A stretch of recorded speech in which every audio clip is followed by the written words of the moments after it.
अध्यक्ष महोदय,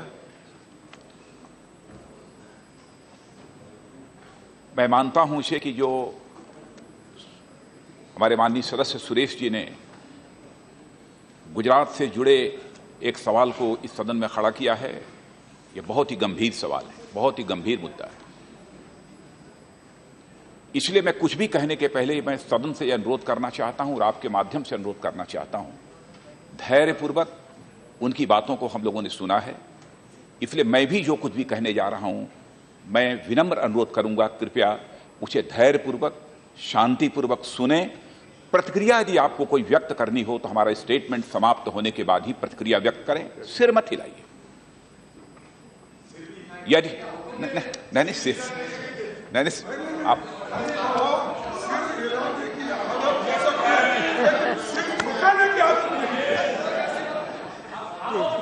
खड़गे जी मैंने एक लफ्ज भी नहीं बोला,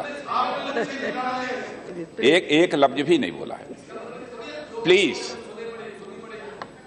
और मैं आपको यकीन दिलाता हूं कि जब कभी आप खड़े हुए हैं तब भी न मैंने बोला है। यदि इधर से हमारे पक्ष से यदि किसी ने आवाज उठाने की कोशिश की है तो हम लोगों ने बराबर उसे दबाने की ही कोशिश की है, बस शांति कायम करने की कोशिश की है। इसलिए अध्यक्ष महोदय, मैं अनुरोध करना चाहता था कि जो कुछ भी मैं कहने जा रहा हूं, कृपया वह शांतिपूर्वक उसे एक बार सुने।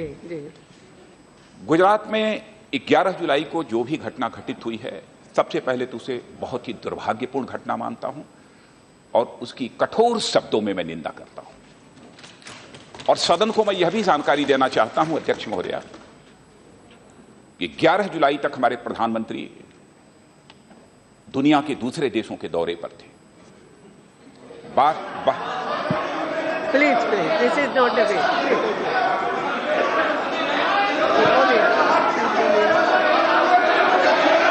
प्लीज क्या चाहते हैं आप? दलित नहीं, राजनीति चाहिए। आप बोलिए। Nothing will go on record, only Rajnath Singh statement, that's all. Yes. मैं पूरे दिन खड़ा रहूंगा, लेकिन अपनी बात आप लोगों के सामने मैं रखना चाहूंगा, दो टूक शब्दों में मैं रखना चाहूंगा। मैं यील्ड करने को तैयार नहीं हूं। अब हाँ, तो सुनिए कृपया, आपको जो भी प्रतिक्रिया व्यक्त करनी हो, मेरी बात समाप्त होने के बाद आप करिए, मैं उसका स्वागत करूंगा। उस पर जो कुछ भी मुझे कहना होगा मैं कहूंगा। मैं ये कह रहा था अध्यक्ष महोदया कि 12 तारीख को लौटने के बाद तुरंत उन्होंने मुझे टेलीफोन करके वो अपने रेजिडेंस पर बुलाया और बुलाने के बाद उन्होंने जहां अन्य घटनाओं की चर्चा की, उसके बाद शाम को उन्होंने इस घटना की जानकारी प्राप्त होने पर उन्होंने उसकी चर्चा की और उस पर बहुत ही इसको जहां कंडम किया उन्होंने प्रधानमंत्री जी ने। मैंने देखा कि स्वयं इस घटना को लेकर बहुत ही दुखी थे, आहत थे। मैं इस घटना का उल्लेख तो वैसे सुरेश जी ने किया है अपने स्टेटमेंट में, लेकिन मैं भी उसकी बहुत ही संक्षिप्त में जानकारी अध्यक्ष महोदय यहां पर रखना चाहूंगा।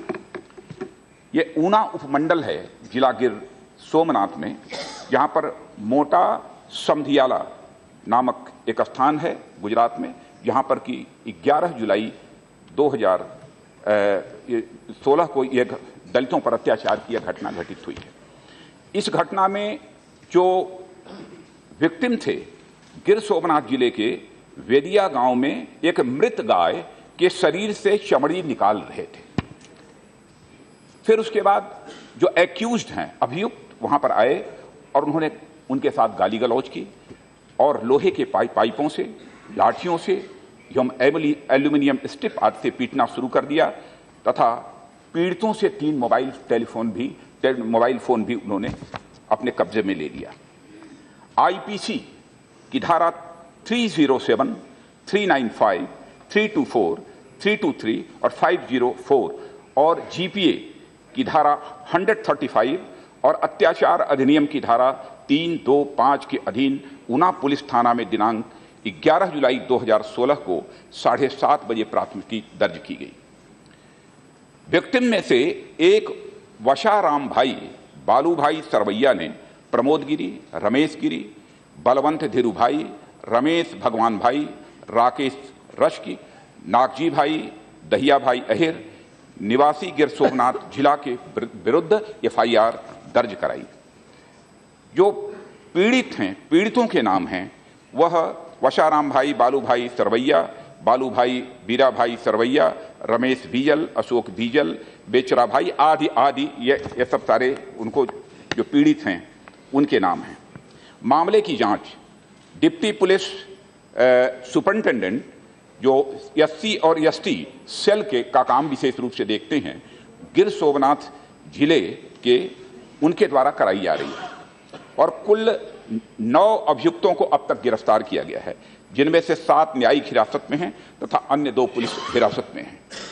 IPC की धारा 342, 365 और अत्याचार अधिनियम की धारा 31 को अब तक की गई जांच के आधार पर आगे और जोड़ा जा रहा है। कुल अब तक 4 अधिकारियों, 1 पुलिस इंस्पेक्टर, 2 सब पुलिस इंस्पेक्टर और 1 हेड कांस्टेबल को ड्यूटी में लापरवाही बरतने के परिणाम स्वरूप सस्पेंड कर दिया गया है और उनके खिलाफ जो है अनुशासनात्मक कार्रवाई प्रारंभ कर दी गई है। राज्य सरकार ने प्रत्येक पीड़ित परिवारों के लिए 4 लाख रुपए की धनराशि स्वीकृत की है, जिसमें से कि 1 लाख रुपए की धनराशि उन्हें अब तक उपलब्ध कराई जा चुकी है। शेष धनराशि भी उन्हें उपलब्ध करा दी जाएगी। और अपराध की गंभीरता को देखते हुए पूरी जांच CID क्राइम ब्रांच को सौंप दी गई है। मामले की सुनवाई तेजी के साथ हो, यानी स्पीडी ट्रायल हो, इसके लिए हाई कोर्ट से कंसल्ट करने के बाद प्लीज पूरा सुनिए। अधीर रंजन जी, आप बहुत दूर हो उससे, बैठिए। Yes please, you continue, you can continue. Yes बैठिए Bhuria ji. No, nothing is going on record. Bhuria ji, बनोगे नेता, बड़े बनोगे, बैठिए प्लीज प्लीज प्लीज प्लीज। मंत्री खड़े हैं आप।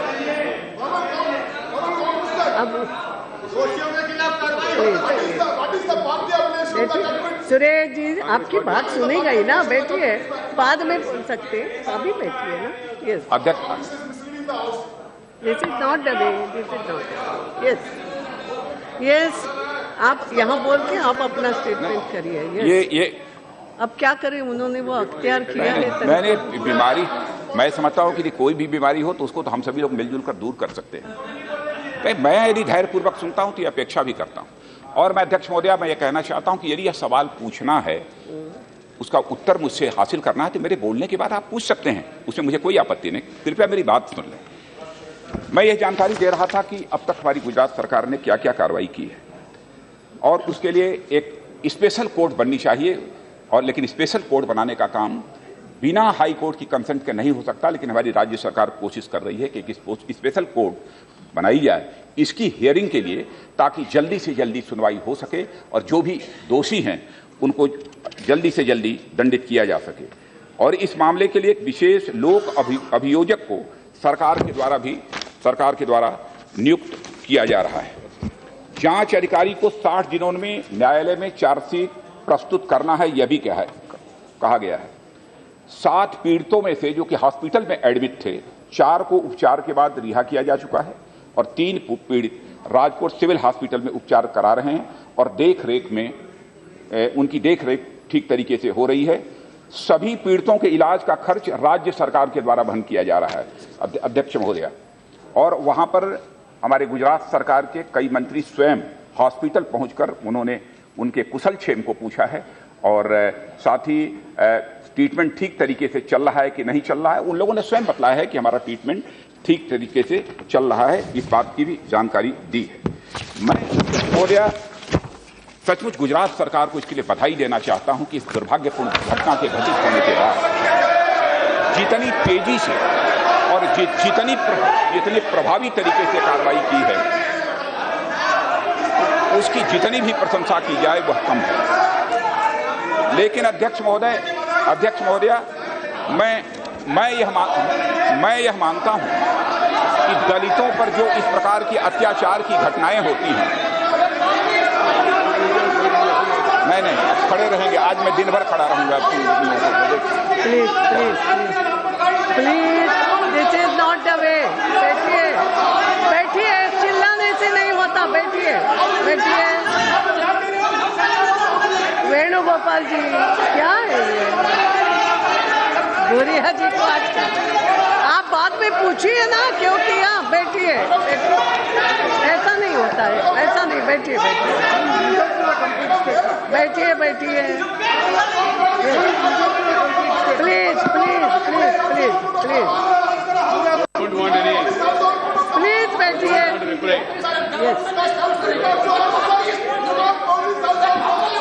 वेणुगोपाल जी, ये सही तरीका नहीं है। He is praising government, not that person. Please बैठिए बैठिए, ऐसा नहीं होता है। बैठिए प्लीज प्लीज।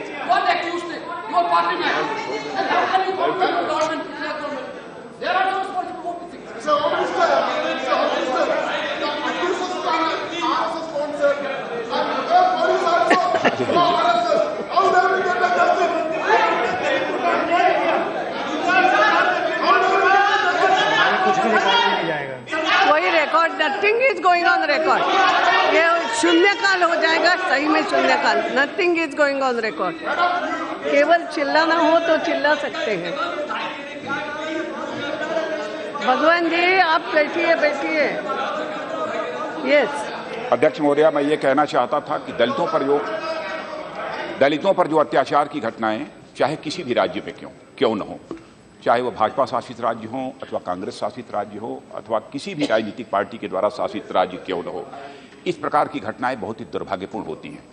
और इसे मैं एक विडंबना मानता हूं कि आज़ादी हासिल होने के इतने वर्षों के बाद भी इस प्रकार के दलितों पर अत्याचार की घटनाएं घटित हो रही हैं।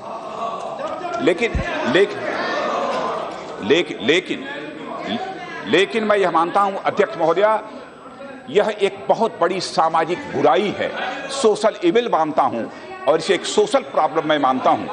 और मैं सभी राजनीतिक दल के नेताओं से मैं अपील करना चाहता हूं, इस बहुत बड़ी एक सोशल इविल को, एक सोशल प्रॉब्लम का यदि हम समाधान करना चाहते हैं तो इसे एक चुनौती के रूप में हमें स्वीकार करना पड़ेगा और हम सभी को एकजुट होकर इस बुराई को अपने भारत देश से समाप्त करना पड़ेगा।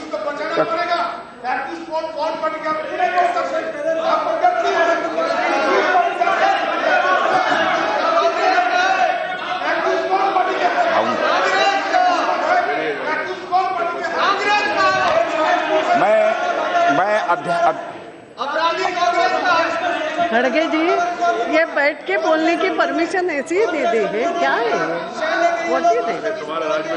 हर कोई सदस्य उठ के बिना परमिशन के बोलेगा। मैं हरियाणा की घटना की चर्चा नहीं कर रहा हूं, हरियाणा के दलितों के ऊपर जो अत्याचार हुआ है उसकी चर्चा नहीं कर रहा हूं, मत भूलिए।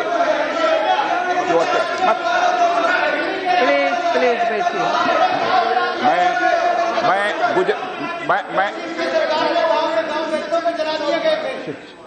अरे भाई, है सब कुछ है डिटेल हमारे पास। ये सुनना नहीं चाहते क्यों ये सुनना नहीं चाहते। आप सुनिए प्लीज प्लीज प्लीज। वेणुगोपाल जी, आप जो बोलेंगे सब मैं सुनूंगा, लेकिन जो मैं बोल रहा हूं कृपया आप सुन लीजिए।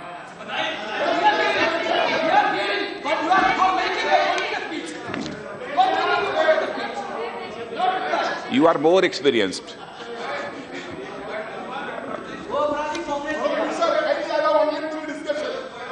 चलिए।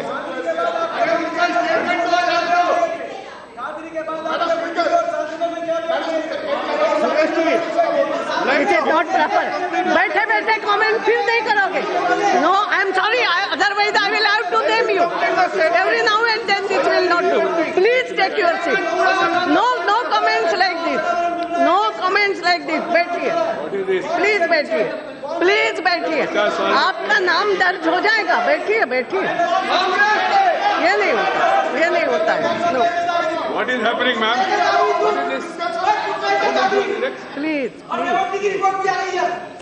you have to listen.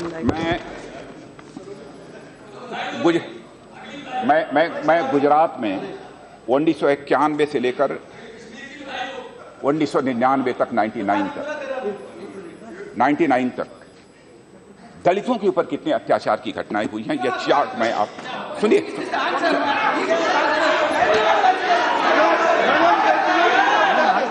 वो ऐसा नहीं कर सकते। चलिए मैं इन लोगों ने माइंड मेकअप कर लिया है वॉकआउट करने का, मुझे तो ऐसा लगता है।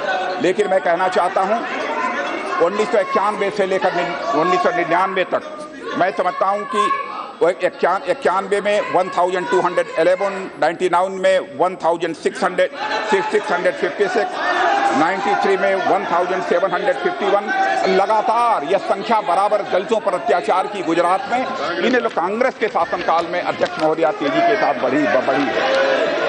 और इतना ही नहीं, मैं 2001 से उठाकर गुजरात में दलितों पर जो अत्याचार की घटनाएं हुई हैं उनके आंकड़े को यदि कोई देखे तो मैं सचमुच 2001 के बाद काम करने वाली सरकार को मैं बधाई देना चाहता हूं कि दलितों पर अत्याचार की घटनाओं में भारी गिरावट आई है। अध्यक्ष महोदया, मैं इसका उल्लेख करना चाहता हूं। और अध्यक्ष महोदया, जहां तक इस बात की भी No, I will not. No, I will not. No, I will. No, I will not. No, I will. You address the chair. और मैं यह भी नेशनल क्राइम रिकॉर्ड ब्यूरो का एक डाटा जो क्राइम अगेंस्ट शेड्यूल कास्ट और schedule tribe community से संबंधित है, उस डाटा का यहां पर मैं उल्लेख करना चाहता हूं। अध्यक्ष महोदया, कि 2004 में सारे देश भर में 32,255 दलितों पर अत्याचार की घटनाएं हुई हैं और 2005 में 29,741 और 2006 में 32,000 से भी अधिक घटनाएं घटित हुई हैं। 2007 में 35,000 से भी अधिक घटनाएं घटित हुई हैं और 2008 में 38,000 से भी अधिक घटनाएं घटित हुई हैं और 2009 में भी 37,000 से अधिक घटनाएं घटित हुई हैं।